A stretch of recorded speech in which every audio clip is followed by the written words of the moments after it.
Hi class! Today we're going to learn about plants. We're going to recognize the structure of plants, which includes their roots, stems, leaves, flowers, and fruits, and describe the function of their parts, which includes taking in water and air, producing food, and making new plants. First, let's talk about the structure of a plant. As you can see, a plant has roots, a stem, leaves, fruits, and flowers. The roots spread out and search for water. The stem provides support and structure to the flowers and leaves. It also carries water and nutrients to the different parts of the plant from the roots. The leaves take in sunlight and uses it to produce food, and the flower is responsible for reproduction by producing fruits and seeds. Next, let's talk about the plant life cycle. As you can see here, the fruit or flower of a plant makes seeds. Seeds are then scattered and ready to grow. The seeds absorb water, and then the seedling or new plant grows out of the ground. The stem and its leaves grow towards the sunlight. The leaves make food for the plant, and the mature plant produces the flower and sometimes fruit. And that is the plant life cycle. Let's take a look at each step of the plant life cycle.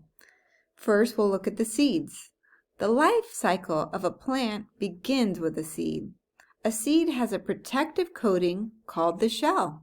The shell contains everything needed to start a new plant. Seeds need 4 things to grow: oxygen, moisture, sunlight, and the right temperature. When proper conditions are met for the seed, it will begin to sprout. The roots push their way through the seed coating and begin growing into the soil. This process is called germination. A small, fragile young plant called a seedling will then poke its way out of the ground and start growing towards the sunlight. The seedling gets many of the nutrients it needs to grow right from the soil through its roots. The mature plant produces flowers which ensure that the life cycle continues. A mature plant has leaves, roots, and a stem. The process of getting the pollen from the stamen of one plant to the stigma of another plant is called pollination. Pollen may be carried by the wind, but it is often transported from one flower to another by insects. In this picture, we see a bee going from one flower and pollinating another flower.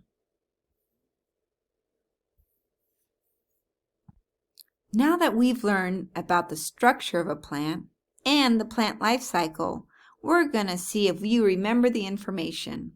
We're going to use the words on this sheet to label the different parts of the plant. We're going to find the flower, stem, roots, seeds, and leaves.